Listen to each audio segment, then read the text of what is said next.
One nonprofit is providing immediate relief and is combating misinformation when it comes to authentic stories regarding Israel during this time of crisis. Bulletproof Israel was founded after October 7th, the group collaborating with the Israeli military to make a real-time impact and ensure a streamlined supply of crucial supplies and resources gets to the military and civilians. And we're joined right now by Remi Franklin. He is executive director of Bulletproof Israel.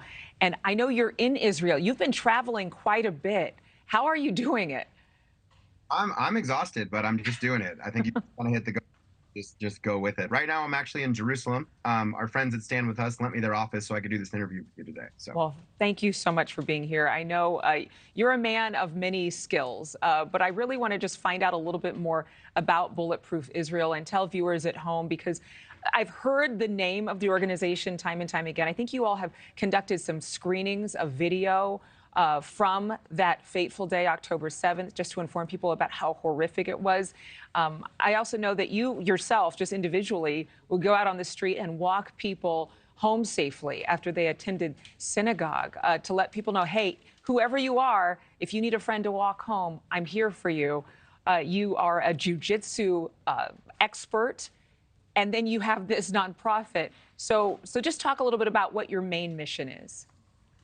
Yeah, so Bulletproofs Mission essentially is multifold. One, essentially started out with sourcing body armor and needs for the IDF.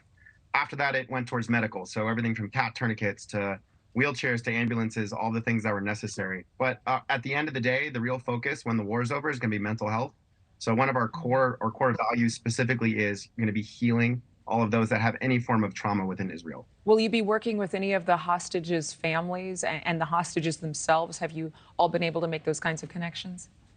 We're working on it right now. Some stuff I can't discuss, but yes, in process. We have a lot of volunteers within Los Angeles and the States who both speak Hebrew and English that are willing to come over to Israel and work, either that or via telehealth. There's actually a few survivors from the Nova Festival and some children from the kibbutzim that have been in LA in our care.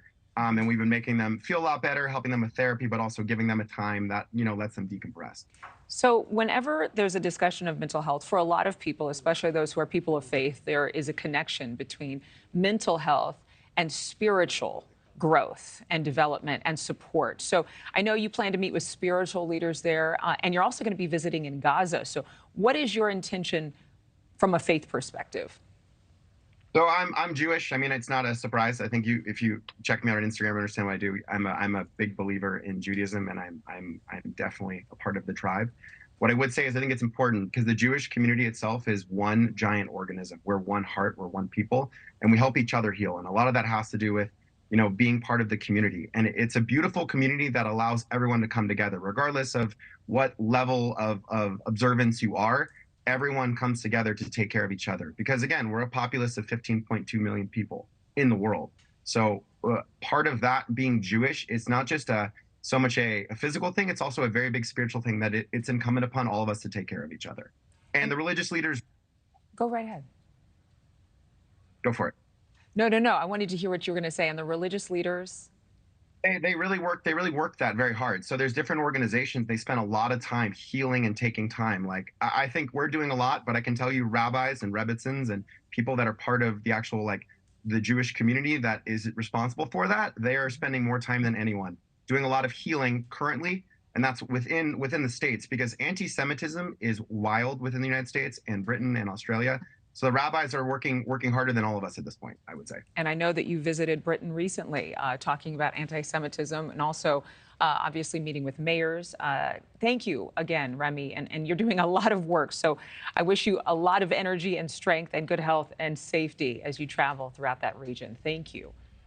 Thank you so much. And you can find out more information by going to bulletproofisrael.org, bulletproofisrael.org. Thank you for watching. Go to newsnationnow.com to find NewsNation on your television provider. And don't forget to click the red subscribe button below to get more of NewsNation's fact-driven, unbiased coverage.